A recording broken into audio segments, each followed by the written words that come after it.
I'm giving away this championship once I hit 100K, so you already know what to do.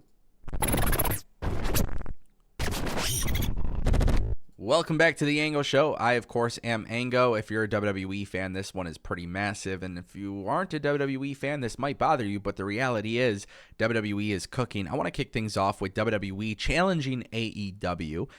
Because if you guys didn't know, AEW made the decision to have AEW Dynamite this week on Tuesday instead of Wednesday. This is because of the MLB playoffs. So very much so a decision that came from Warner Bros. Discovery. Obviously in alignment with AEW. But now WWE responded with putting a lot of main roster superstars, legends on NXT to combat AEW. And the reality is WWE is 100% allowed to do that. But now WWE actually announced something today to make it even more difficult for AEW, because WWE announced that they are going commercial free for the first 30 minutes of NXT tomorrow night. And obviously people are pissed off. People are overreacting. People are so outraged by this. But the reality is they're just responding to what AEW chose to do. And look, WWE is the number one company for a reason. WWE doesn't have to love the wrestling industry. WWE doesn't have to pay homage to the wrestling industry. They don't have to support the wrestling industry. They don't have to do any of that. WWE is an entertainment business. They are in the business of fighting off competition. They are in the business to make money. And whether you like it or not, WWE doesn't have to do any of those things. Now, would it be nice if WWE was more friendly with competitors and stuff? Of course. Of course it would be nice. But the reality is they're not. That's not going to change. WWE is all about their brand and their presence, and of course, WWE wants to make as much money as possible. They had AEW come on to their night. WWE is responding. Cody Rhodes, John Cena, Paul Heyman, Asuka. Yeah, it's a star-studded show. Oh, and by the way, they're teasing Undertaker. So when you do all of these different things, people naturally on social media will complain and bitch and moan about it, but the reality is that WWE is just doing what any other business would do when they are at the top of the business. And look, WWE doesn't want AEW to grow, okay? But the reality is this is why AEW and all the other companies need you the most. And I read the comments. I see people talk about Impact or GCW or NWA and MLW and AEW. And look, the reality is it's a beautiful thing that we have all these companies in the industry. I don't think any of them threaten WWE in the slightest. I think all of them do something pretty damn well as an alternative option to watch WWE. And I think a lot of them are okay with where they stand. But AEW made it very clear that they are a challenging brand. And being a challenging brand, you have to realize that there's things they're able to get away with because they are not the number one company.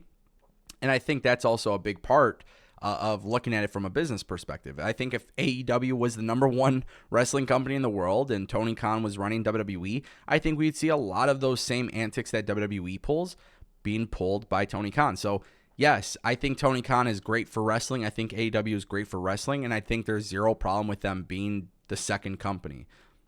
But it's by a long shot that WWE is number one, and they will do what is possible to retain that. So at the end of the day, you can't really be mad at WWE, but it's going to be very interesting because WWE saying that they're not competition with AEW very clearly shows that they view AEW as competition. And that's very obvious for those who don't understand that. Brian Pillman Jr.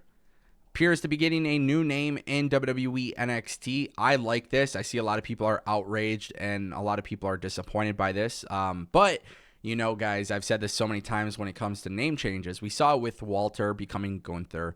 We saw Braun Breaker not carry over the Steiner name. We've seen people get name changes in WWE. Some people get to keep them, like Jade Cargill. She gets to keep her name.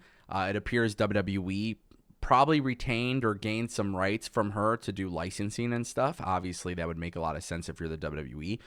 But WWE looks like they're changing Brian Pillman Jr.'s name based on new trademarks, and it appears that it's going to be Lexis King, which actually I think kind of sounds pretty cool. At first, I was like, it kind of sounds weird, but I think it actually sounds pretty cool when it comes off the mouth, when it comes out of your mouth, you say Lexis King. It sounds like a wrestler's name.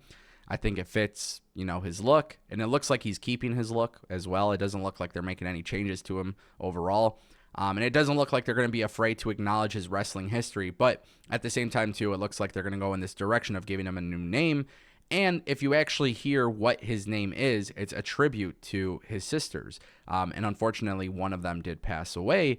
So everything about his character is still very much involved with his family, despite not keeping the Brian Pillman Jr. name. I'm not mad at this. I don't get mad with name changes. We saw Pete Dunne become Butch. They explained it was more like a nickname. They can always revert back to Pete Dunne whenever they feel, and there's literally absolutely nothing wrong with that. Some people get name changes, some people don't. And I don't think name changes are really that big of a deal. Now, if you bring in a guy, completely change his character, if you completely change whatever was cool about him before, just to put your WWE stamp on them, that's where I get a little bit more frustrated. But I think it's okay if you change the name. And I think it's worked out for, like Gunther was the best, right? Like Walter became Gunther. People were making up reasons as to why they should be outraged. They were trying to justify it. And it turns out those same people are now celebrating everything he's doing on WWE TV. So therefore, like, it's not a big deal. It's not a bad thing.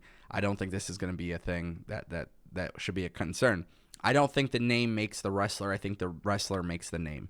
And I remember when LA Knight got changed from Eli Drake to LA Knight, a lot of people were complaining about that. A lot of people were complaining about it. It just seems like it was so long ago, but it really wasn't. When he became LA Knight, it actually became a cool freaking name. So at the end of the day, we can't really get mad with name changes. It's expected. But again, the wrestler makes the name. The name does not make the wrestler. And, look how stupid the name is, The Rock, right? But Dwayne The Rock Johnson, arguably one of the biggest wrestlers of all time. So definitely pay attention to this. Should be interesting. And guys, that brings us to our final story of today's video. PW Insider dropping some stuff. We knew about this. We've talked about this. We've had these conversations. But now it's actually getting put up by a major report. And the cool thing here is that WWE appears to do what we all hoped they would do.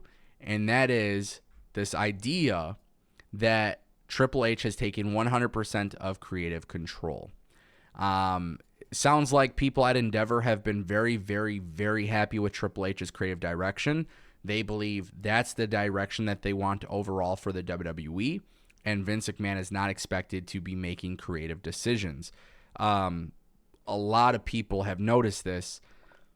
Vince McMahon, for a long time, has had a little bit of a touch ever since he backed away. But he had a little bit of a touch in WWE. Certain people on TV, certain people not on TV, certain storylines. Like Triple H was definitely having creative control, but it was like Vince McMahon was kind of changing things that Vince wanted. Now you all of a sudden watching WWE TV, you see DIY back, you're seeing Tegan Knox on TV, you're seeing so many people on TV, you're seeing very heavy storytelling.